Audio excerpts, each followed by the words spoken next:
Hello and welcome to the first of many of our new moon and full moon videos in the subscribers section. I think it's quite apt to start these videos off with a new moon one. New moons always represent the seed or the beginning of something. And today we're going to talk about the new moon in Virgo, taking place on the 25th of August at about 3:13 p.m. is when it will be exact, and that's UK time. So you'll have to adjust that for your time zone. If you're on the east coast of the US, I think you're about 5 hours back. So then it would be 10 a.m., etc. But let's talk about this new moon. And what we want to do, first of all, as I was saying, it's a new moon in Virgo.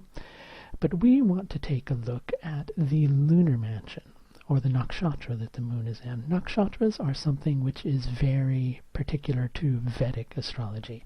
They are subsections of the zodiac sign. Okay? And the nakshatra that the new moon takes place in, at least for the moon, is the nakshatra of Magha. I will write that down for you just in case you're unsure of what the spelling might be. If you'll just bear with me, I'll bring up my text tool so that I can write that for you. And then we'll erase it, but we'll leave it there for a couple of seconds. Magha.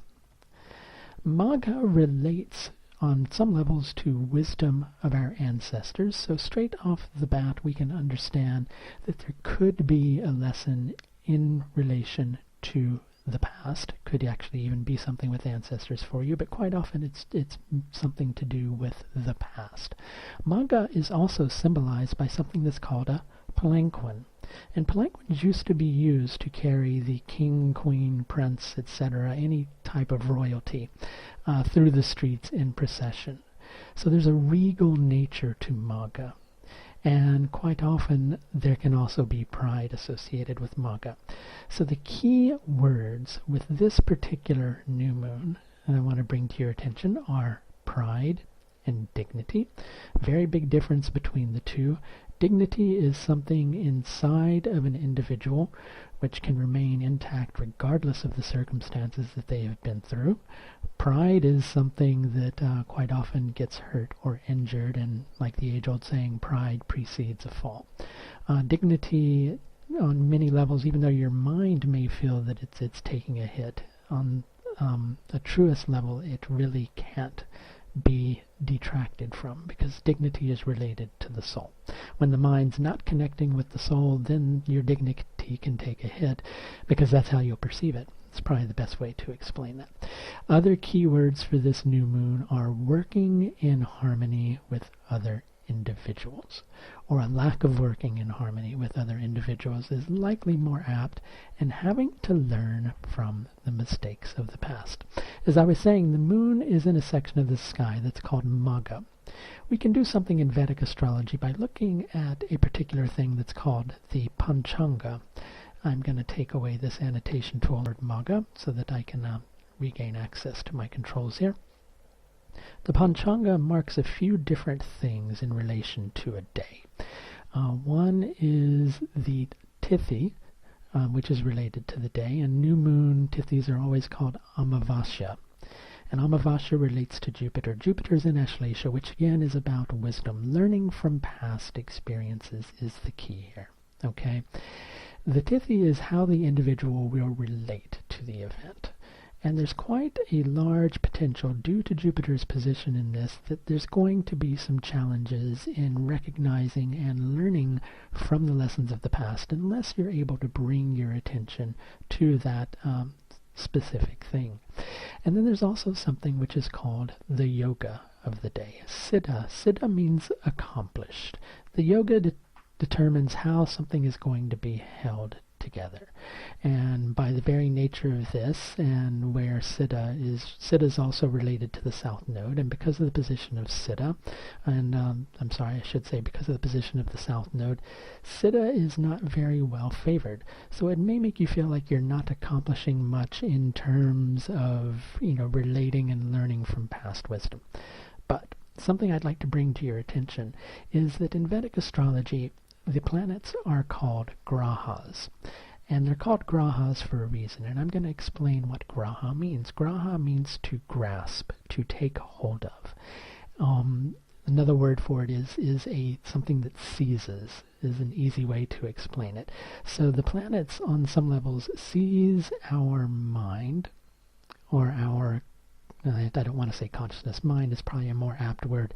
They seize our mind and sometimes cause us to act in specific ways. Sometimes the ways that they make us act are to our benefit, and sometimes we go errant. On the grand evolutionary scale, we learn from our experiences, so even if we make a mistake, it's something that we learn from, but obviously we like to avoid those mistakes.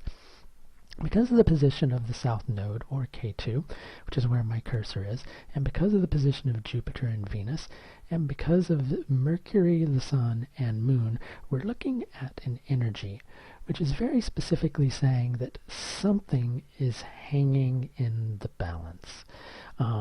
We can sense a very big shift. I was talking about this in the weekly forecast, but something is getting ready to shift. And there's a lot of sensitivity, and there's a lot of pride involved, but we can try to adopt a more, an approach that is related to humility rather than focused on pride, and that would actually serve us much better.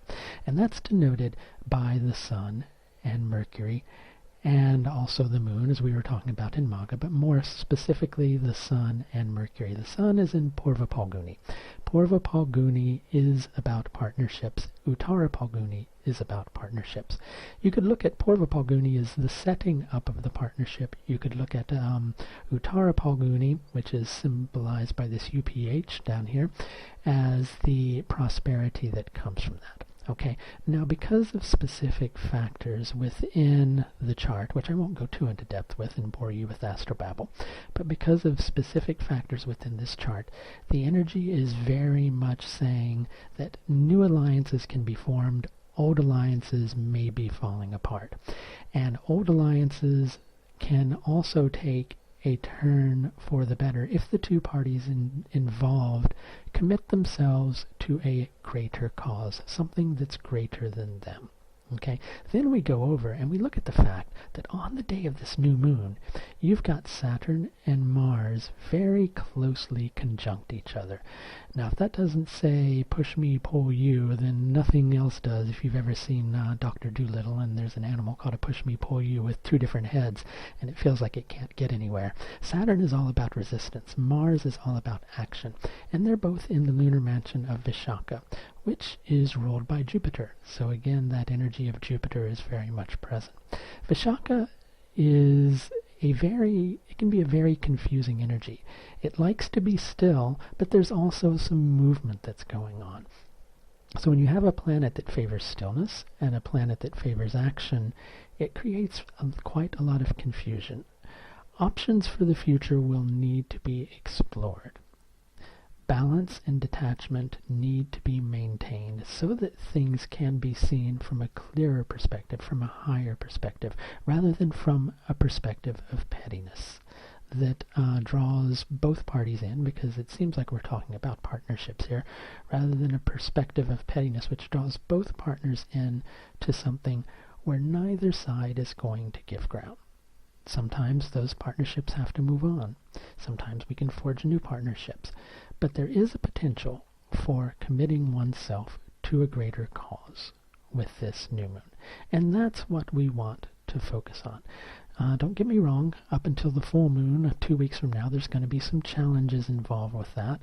But those are the seeds that you want to plant right now on this new moon in Virgo and the lunar mansion of Magha.